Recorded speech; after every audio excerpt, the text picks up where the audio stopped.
नमस्कार, एक बार फिर से मैं आप सभी के सामने उपस्थित हूँ बेहद महत्वपूर्ण टॉपिक के साथ और हम बात करने वाले हैं आज यूपीएससी के बारे में। देखिए, अभी हाल ही में यूपीएससी 2024 का रिजल्ट आया, काफी छात्र इसमें चयनित हुए, लेकिन इसके बाद ही यूपीएससी ने क्या किया, 2024 के प्रीलिम्स का आंसर की जारी कर दिया।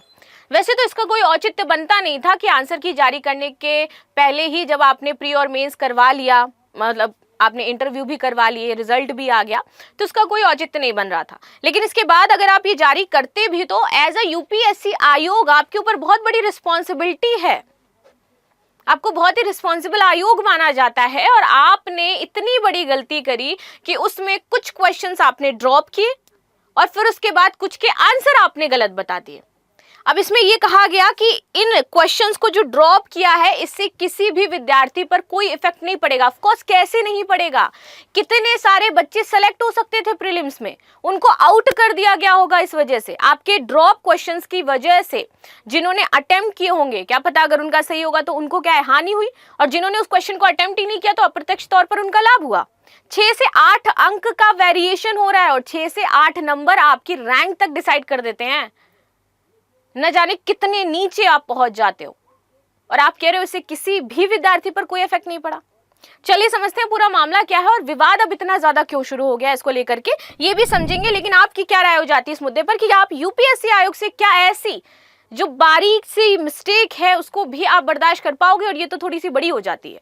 ठीक है, यूपीएससी सीएससी 2024 3 सवाल ड्रॉप किए गए, कुछ के जवाब गलत। रिजल्ट के बाद जब आंसर की आई तो अब यहाँ पर छात्र भड़के हुए हैं। संघ लोक सेवा आयोग ने सिविल सेवा परीक्षा 2024 की प्रारंभिक परीक्षा की जो उत्तर की है उसको लॉन्च किया।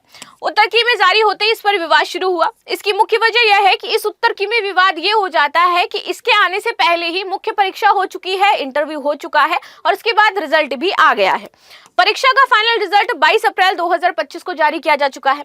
ऐसे में छात्रों का सवाल है कि अब जब रिजल्ट आ चुका है, चयन प्रक्रिया पूरी हो गई है, so what it makes sense that you are giving our answer keys after that? कोई मतलब है इसका? नहीं है।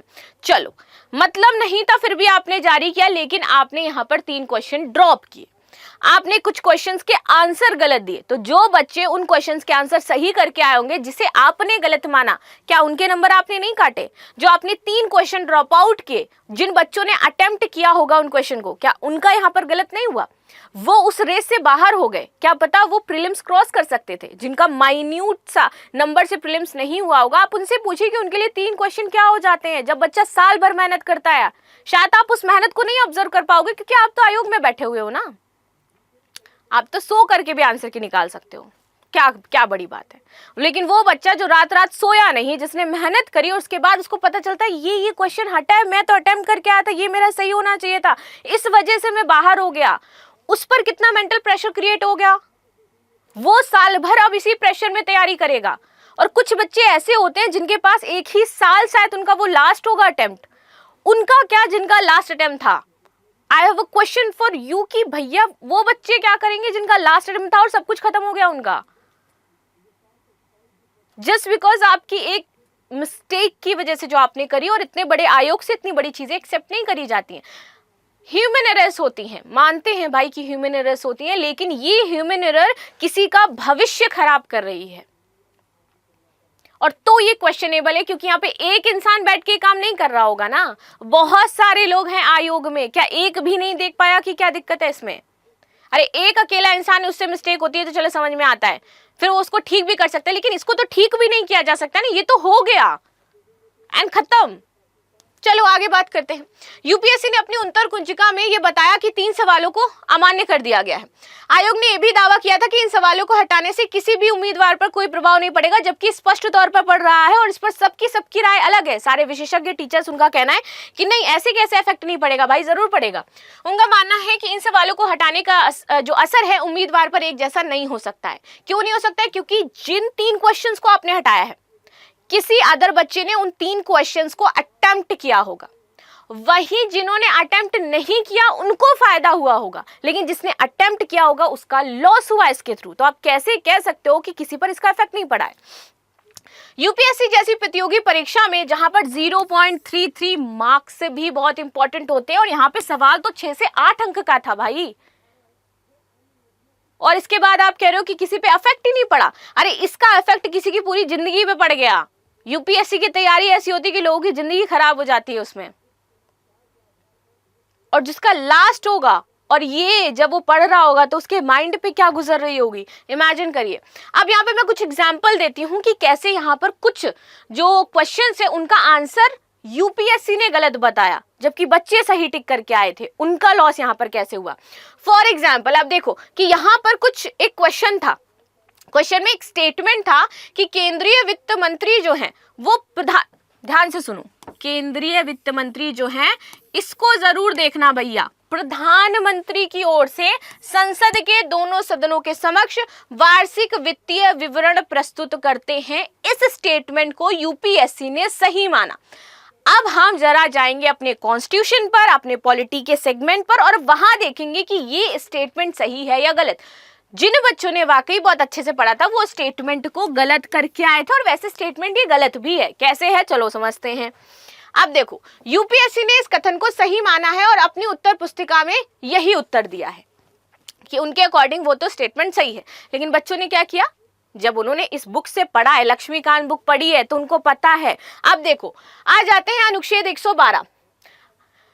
संविधान में क्या कहा जाता है, पहले यहां से शुरुआत करेंगे। संविधान के अकॉर्डिंग जब बजट संसद होती है, बजट सत्र होता है, तो संसद में क्या है, सिर्फ राष्ट्रपति द्वारा ही इसको प्रस्तुत किया जा सकता है। क्या था मेंशन पीछे, प्रधानमंत्री की ओर से संसद के दोनों सदनों के समक्ष वित्तीय विवरण प्रस्तुत किया जाएगा। यहां पर प्रधानमंत्री को सही मान लिया आयोग ने। वहां पे क्या दिया गया है, राष्ट्रपति द्वारा प्रस्तुत किया जाएगा। अनुच्छेद 112 क्या कहता है, ये कहता है कि वार्षिक वित्तीय विवरण संसद के समक्ष सिर्फ और सिर्फ राष्ट्रपति ही जो प्रस्तुत है वो करवाएगा, और वही करवाते हैं। अनुच्छेद 53 बताता है कि राष्ट्रपति अपने कार्य अपने अधीनस्थ अधिकारी द्वारा करवा सकते हैं। ऐसे में वित्त मंत्री राष्ट्रपति के अधीन काम करते हैं और बजट राष्ट्रपति के नाम पर संसद में प्रस्तुत किया जाता है, ना कि प्रधानमंत्री के नाम पर। इसीलिए ये सवाल का सही उत्तर राष्ट्रपति होना चाहिए था, ना कि प्रधानमंत्री। लेकिन यहाँ पर प्रधानमंत्री को रख करके इस उत्तर को आयोग ने सही मान लिया। अब जो बच्चे पढ़ के गए थे और उन्होंने इसको गलत किया, उनका नंबर काट लिया गया, जबकि उनको नंबर इसमें मिलना चाहिए था। तो क्या ये इफेक्ट नहीं कर रहा था आपके प्रीलिम्स निकालने में? सोचो जिन बच्चे की तैयारी बहुत ही अच्छी होगी, ठीक है, उनका प्रीलिम निकलता, मेंस निकलता, उनका इंटरव्यू निकलता, उनका सिलेक्शन हो जाता, लेकिन पहले ही चरण से उनको आउट कर दिया गया आपकी इस गलती की वजह से। और वो लोग जिनका लास्ट अटेम्प्ट था, मतलब उनके लिए मुझे ज्यादा टेंशन है कि जिनका लास्ट अटेम्प्ट था उनका क्या होगा। आगे आते हैं, नॉर्थ ईस्टर्न काउंसिल से जुड़ा विवाद यहाँ पर है। यूपीएससी की उत्तर कुंजिका में एक सवाल नॉर्थ ईस्टर्न काउंसिल से जुड़ा था। उत्तर कुंजिका में बताया गया कि गृह मंत्री एनईसी के सदस्य नहीं हैं, लेकिन वास्तविकता में गृह मंत्री एनईसी के एक्स ऑफियो चेयरपर्सन होते हैं। ठीक है, यानी कि ये सवाल और उसका उत्तर दोनों ही तकनीकी रूप से अस्पष्ट थे। इस अस्पष्टता के कारण उम्मीदवारों को भ्रम हुआ और संभवतः उन्हें इसका नुकसान भी भुगतना पड़ा। आगे आते हैं, अस्पष्ट सवाल जब सही उत्तर तय करना ही मुश्किल हो तब छात्र क्या करेंगे? जब आप क्वेश्चन ही ऐसा बना दो तो फिर वहां पे जो स्टूडेंट बैठा है वो क्या कर सकता है? देखिए, कुछ सवालों में ऐसे शब्दों का प्रयोग किया गया जो बहुत व्यापक और विवादित होते हैं, जैसे कि उदाहरण के लिए वर्स्ट इकोनॉमिक क्राइसिस जैसे शब्दों का इस्तेमाल किया गया। इन शब्दों की कोई एक स्पष्ट और सर्वमान्य परिभाषा नहीं होती है, हम इसको अलग अलग तरीके से डिफाइन कर सकते हैं। हर इकोनॉमी के लिए वर्स्ट इकोनॉमी का मीनिंग अलग हो सकता है। ठीक है, IMF, वर्ल्ड बैंक और अन्य अंतर्राष्ट्रीय संस्थाएं अलग अलग आर्थिक संकटों को यहाँ पर वर्स्ट कहती हैं। ऐसे में छात्रों को अपने अनुमान पर निर्भर होकर के जवाब देना होता है और इससे सही उत्तर तय करना मुश्किल हो जाता है, और कई बार उम्मीदवारों के जो जवाब हैं वो गलत माने जाते हैं। यहाँ पर उत्तर कुंजी जारी करने के इतनी देरी क्यों की गई? सबसे पहले तो ये जरूरी है कि भैया इतना टाइम क्यों लगाया आपने? तो यूपीएससी ने प्रीलिम्स परीक्षा की उत्तर कुंजिका जारी करने में लगभग 11 महीने का समय लिया, जबकि अन्य परीक्षा आयोग आमतौर पर 7 से 10 दिनों में ओनली 7 to 10 डेज में आ जाती है आंसर की, लेकिन इन्होंने कितना टाइम लगा दिया? 1 साल लगा दिया। इस लंबी देरी के कारण छात्रों में निराशा और सवाल भी पैदा हुए थे कि आखिर क्यों किया गया था। इसके बावजूद ये सिर्फ एक लौता विवाद नहीं है, ये तो बहुत बड़ा विवाद हो गया। पूर्वा नाम याद है कि भूल गए? मैंने ही कवर की थी वो न्यूज आपकी। पूर्वा चौधरी को यहाँ पर OBC non creamy layer NCL का सर्टिफिकेट दे दिया गया, जिसके फादर खुद एडिशनल डिस्ट्रिक्ट ऑफिसर हो जाते हैं। डीएम से नीचे कार्य कर रहे हैं, जो खुद 5 से 10 लाख का बैग लेकर के घूम रही हैं, जो खुद इंटरनेशनल ट्रिप्स पर जा रही हैं, जिनके पास खुद BMW और ऑडी हो जाती है, आप कैसे कह सकते हो कि वो नॉन क्रीमी लेयर में इंसान नहीं आ रहा होगा? और आपने सर्टिफिकेट प्रोवाइड किया और उस सर्टिफिकेट का यूज करके उनको काफी अच्छी खासी रैंक मिली और वो आईपीएस बन गई। कहाँ है? कैसे जांच कर रहे हो? कैसे सर्टिफिकेट देख रहे हो? आप आयोग हो भाई, भूल जाते हो क्या कभी कभी? मतलब कौन सा नशा कर रहा है आयोग इस टाइम, ये तो पता करना पड़ेगा और आप लोग जरूर पता करिएगा, जरूरी है। छात्र और शिक्षक उत्तर कुंजिका पर आपत्ति दर्ज कराने का अधिकार चाहते हैं। छात्रों और जो शिक्षक है उनका कहना है कि भैया इस पर हम पिटीशन दायर करेंगे और हमें इसका हल मिलना चाहिए। उनका कहना है कि यदि उन्हें आपत्ति दर्ज कराने का मौका दिया जाता है तो कई गलतियों को समय रहते सुधारा जा सकता है। छात्र ऐसे हैं जिनके लिए परीक्षा अंतिम मौका था, और यही मैंने आपको शुरुआत में बोला था कि बहुत सारे छात्र ऐसे थे जिनके लिए दिस वाज द लास्ट। अरे मैंने तो लोगों को देखा है, इतने इमोशनली ब्रेकडाउन होते हैं ना, they are crying like a little child. आप उनका मेंटल स्टेटस नहीं समझ सकते हो कि उन बच्चों पर क्या बीत रही होगी। बहुत सारे मुझे ऐसे बच्चे अभी देख रहे होंगे शायद जिनका लास्ट अटेम्प्ट था। प्लीज मुझे बताना कि आप लोगों ने कौन कौन से अटेम्प्ट दिए हैं और आपको इससे क्या दिक्कतें फेस करनी पड़ी हैं। कई लोगों के घर की आर्थिक स्थिति इतनी खराब होती है कि उनके पास सिर्फ एक सर्टेन समय होता है कि इतने दिन रहने के ही पैसे आपको प्रोवाइड किए गए, इसके बाद आपको घर वापस लौटना पड़ेगा। और बहुत बुरा लगता है जब आप इस मुखर्जी नगर से खाली हाथ लौटते हो। दिल दुखता है भाई साहब, दिल दुखता है कि बिना कुछ लिए मैं यहाँ से जा रहा हूँ। And I literally don't want कि किसी के साथ ऐसा हो, क्योंकि मैं इमोशनली कनेक्ट कर पाती हूँ उन बच्चों के साथ। राइट, आगे आते हैं। देखिए, कई छात्र ऐसे हैं जिनके लिए परीक्षा अंतिम मौका था और इसीलिए वे मांग रहे थे कि उनको एक एक्स्ट्रा अटेम्प्ट दिया जाए, क्योंकि गलती आयोग की है, उनकी नहीं है। छात्रों और शिक्षकों की एक और मांग ये भी है कि आयोग को हर प्रश्न के उत्तर के पीछे एक स्पष्टीकरण स्रोत देना चाहिए कि क्यों आपने इसको करेक्ट माना है, तो इसका एक्सप्लेनेशन भी तो हमें दो कि आपकी नजर में अगर ये सही है तो क्यों सही है। ठीक, ताकि अगली बार से फिर हम बच्चे गलती ना करें। ठीक, छोटे सवाल, बड़ी चूके और गंभीर असर। यूपीएससी जैसी प्रतिष्ठित परीक्षा में पारदर्शिता, उत्तरों की सटीकता बहुत महत्वपूर्ण होती है।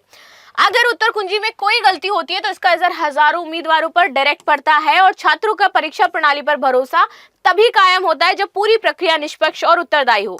सवाल केवल उत्तरों की गलतियों का नहीं है, बल्कि प्रणाली की विश्वसनीयता को लेकर के भी है। यूपीएससी ने प्रीलिम्स परीक्षा में 2024 में कितने सवाल ड्रॉप किए? 2, 3, 4, 5।